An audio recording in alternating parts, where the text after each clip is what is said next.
Välkommen in i ID7 alltså. Här är det faktiskt riktigt trevligt. Det är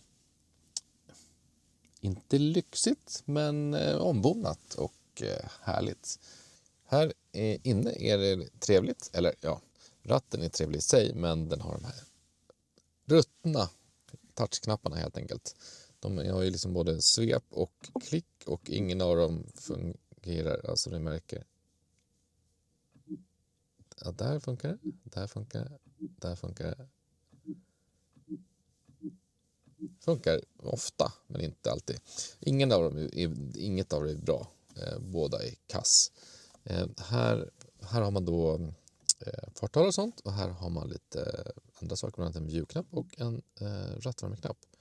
Men den här view-knappen brukar ju då, om man har en stor skärm här, så brukar ju den ändra hur den där liksom är utformad. Men här har vi ingen stor skärm, utan den här view-knappen ändrar istället. Jag vet inte om ni ser det där borta, men heads-up-displayen. Vad den har för prylar. Av princip så tycker jag om den här lilla skärmen. Man ser det man behöver. Man ser hur fort man kör, man ser farthållare, man ser hur mycket batteri man har, man ser hur fort man borde köra och vilken växel man är i. Det är allt man behöver. Växel lägger man för övrigt i här. Dock så är det så att den här inte är så rackarns bra. Framförallt så kan du inte göra två saker samtidigt. Om du liksom vill ha navigationen igång så är den över hela. Eller så kan du då ha den i den här läget. Men ska du byta låt då blir det över hela. Och om du ska in i Spotify så blir det över hela. Oj. Och då ser du ju inte alls vad du är på väg att navigera. Och då saknar man det. Saknar man kartan här. Men den här lilla skärmen är bra. Det här är dåligt. De här knapparna går ju alltid att diskutera. Grejen med de här är att du har bara 2 stycken helt enkelt. Och det är bra tycker jag principiellt, för att 98 gånger 100 så ska jag dra ner den här rutan, min egen. Det vill säga. Och vill jag ta den där bak, då klickar jag på den här och då åker den ner. Inga konstigheter. Problemet är att den där knappen är någon sorts touchtryckknapp och fungerar ibland så. Och ibland om man tittar ditåt och då fingrar med fingrarna här borta för att man ska dra ner fönstret om man ska in i garaget till exempel, då kan man råka komma åt den där utan att man tycker. Bra tanke, dåligt genomfört. Tips från coachen, eller från Peter snarare, som har lärt mig det här, att om man håller in den här då börjar den där blinka. Då tar man ner båda fönstren.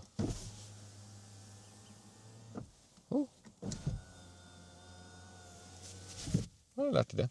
Förutom det så finns det väldigt lite knappar, utan det är en stor skärm som beter sig lite konstigt. Nu klickade jag ju på hem och kom till Spotify.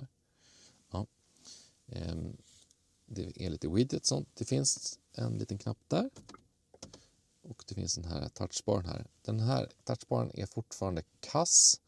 För när man vill klicka här så kommer man åt de här.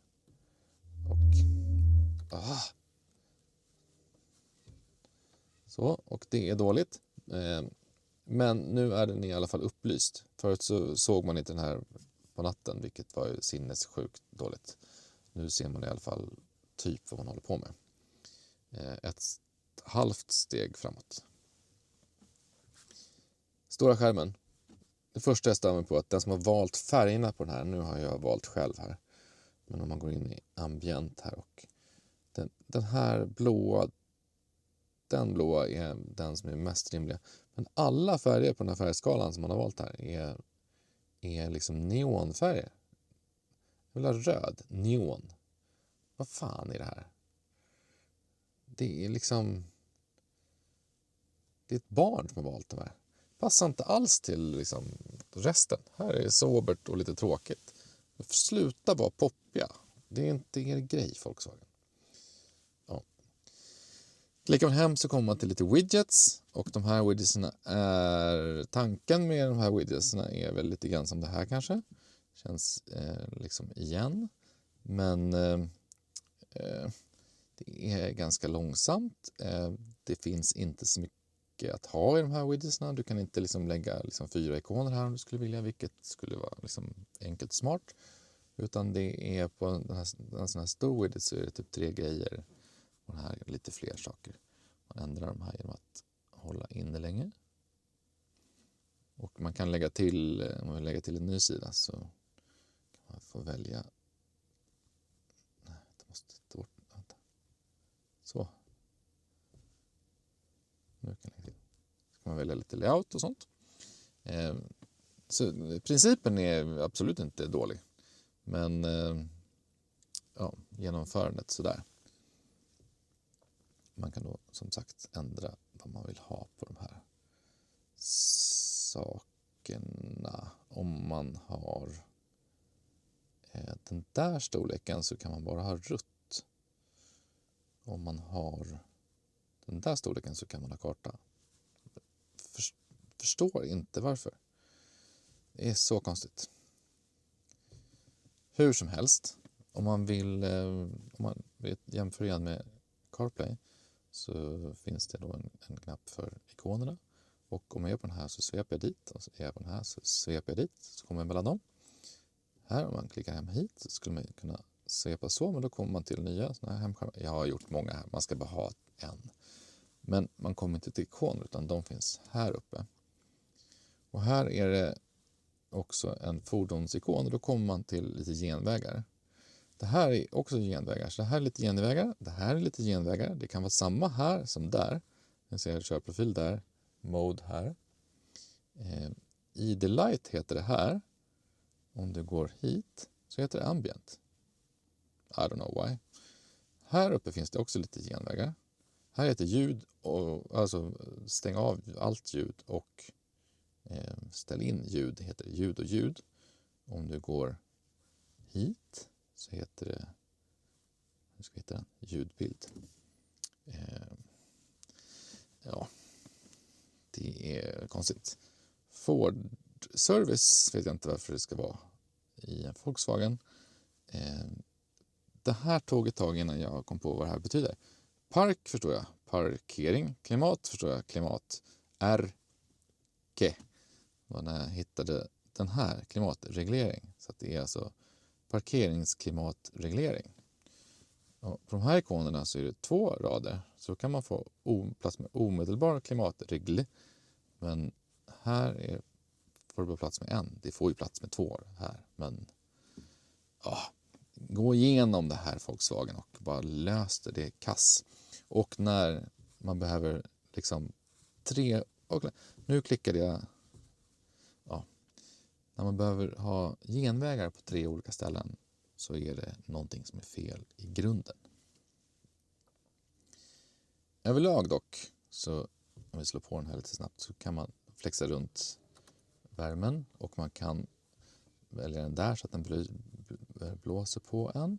Man kan också välja smart här och få handvärme och då åker de här upp och ner längs så att den här då blåser på handen och ratten tillsammans med rattvärme. Smart! Jätteskönt. Det är verkligen en smart funktion. Många av delarna i det här funkar jättebra. Men det är lite för segt och lite för... jag vet inte. Det är någonting som stör mig. Det är liksom... En grej som jag är cred för är att de här övergångarna är väldigt snabba. Vilket gör att systemet känns snabbt även fast det inte är det. För om man klickar igång... Ja, Spotify tack. Sluta. Nej, alltså nu kan jag inte ens gå till... Nu kommer jag till Spotify. Ja, ni märker, det är inte buggfritt direkt. Och det är otroligt... jag vet inte vad det är för någonting. Internet i den här bilen är segt.